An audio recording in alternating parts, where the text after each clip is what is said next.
This is the news on top of the hour. Live from our studio in Georgetown. Kaieteur Radio, 99.1 FM. Good morning and welcome to this morning's newscast on Kaieteur Radio. I'm Kevin Smith. These are the top stories we're tracking.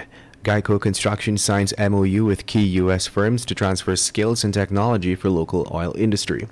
AG moves to court over undelivered motion scales. Patterson and PS and engineer sued for negligence. Meanwhile, alleged Ponzi schemer charged for faking COVID-19 test. Stay tuned to stay informed. Getting vaccinated is important in protecting yourself and those around you. The COVID-19 vaccine is not a cure. The Ministry of Health's vaccination drive is to remove the virus's ability to cause hospitalization. It helps to look at your exposure to COVID-19 like this. Best case scenario, you don't get infected, and the worst case scenario is death. Get vaccinated today. This is a message from Guyana's Ministry of Health in collaboration with PAHO WHO.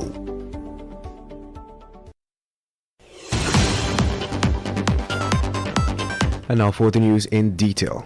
During the recently held Offshore Technology Conference in Houston, Texas, Meyer Marine Services and Hargrove EPC signed a Memorandum of Understanding with Guyana's Geico Construction Services. The signing occurred with David Meyer, President of Meyer Marine Services, Ralph Hargrove, President of Hargrove Engineers and Constructors, and Kamal Singh, CEO of Geico Construction Services. The objective of the Memorandum of Understanding is to allow for collaboration on the development of projects in Guyana. It is understood that this strategic partnership will enable the transfer of skills and technology for the development of the Guyanese workforce in the growing oil and gas sector. And in other news, the Attorney General and Minister of Legal Affairs, Anil Nandlal, has moved to the High Court over the 3 Mettler Toledo weight-in-motion scales that the former government had purchased in 2016, but was never delivered. The AG sued former Minister of Public Infrastructure David Patterson, his permanent secretary Balraj Balram, and his engineer or manager Lawrence Mentes. The AG also sued Nevpro Realization Limited, a Jamaican company, for breach of contract by failing to deliver the scales. According to the document, the AG is suing Patterson, Balram, and Mentes for $50 million for loss and damage suffered as a result of the misfeasance in public office. In excess of $50 million for loss and damage suffered as a result of negligence to the state, and $50 million for loss and damage suffered as a result of the misuse, misapplication, and improper disposal of public sums of money.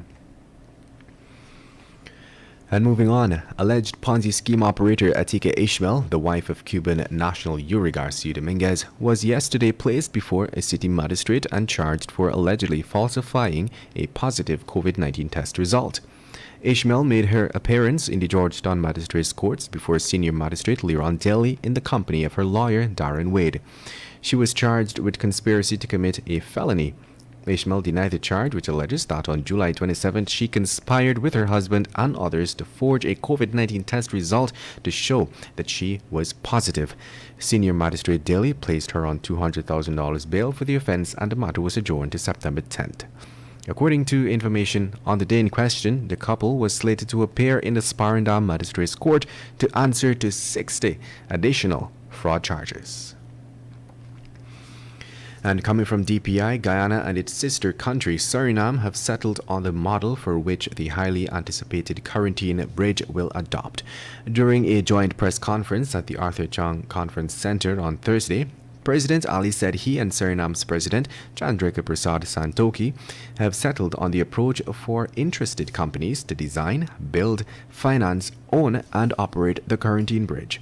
The proposals are to be submitted on September 16, 2021, following which a joint evaluation committee will assess the bids. Subsequent to the choosing of the successful bidder, the company will have 1 year to conduct a feasibility study on the bridge. And moving on, Minister of Health Dr. Frank Anthony on Thursday announced that the government was able to source the Pfizer BioNTech COVID-19 vaccine for children between the ages of 12 to 17 years, and it will arrive in time for the reopening of schools. The minister noted that both his ministry and the Education Ministry have already made preparations as to where the rollout of the vaccine will begin. It was previously reported that these forms can be uplifted at school and for hinterland areas, the Tushao of various villages, who will facilitate the distribution and collection of the forms. Parents and guardians are required to be present when their child is being administered the vaccine. Earlier in the week, Dr. Anthony assured parents that the Pfizer vaccine is safe for children, and it would have gone through numerous clinical trials for it to be approved for use.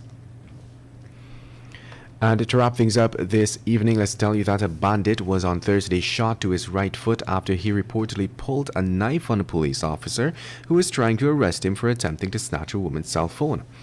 Police have identified him as 25-year-old Akim Martin of Half Mile Wismer Linden. Martin was shot around 16 hours 30 along South Road, Georgetown. According to a police report, two ranks were patrolling on their motorcycles along Kroll Street and saw a man attempting to relieve a woman of her phone. They rode up to intervene, and upon seeing them, the bandit aborted his mission and tried to escape. The ranks reportedly rode behind him and soon caught up with the bandit along South Road. Eyewitnesses disclosed that the cops eventually cornered him in a yard.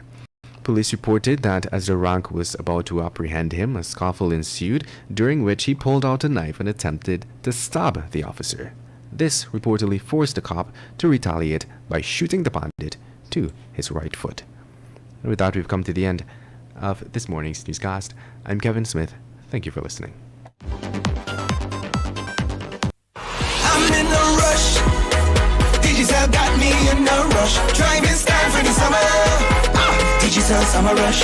Nobody's doing it big like Digicel this summer. Top up with $1,000 or more and collect the letters to spell the word RUSH for a chance to win one of 3 brand new Toyota Rush SUVs. Yes, you heard it right.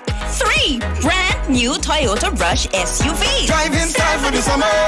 Hey, Digicel summer rush. Start topping up now.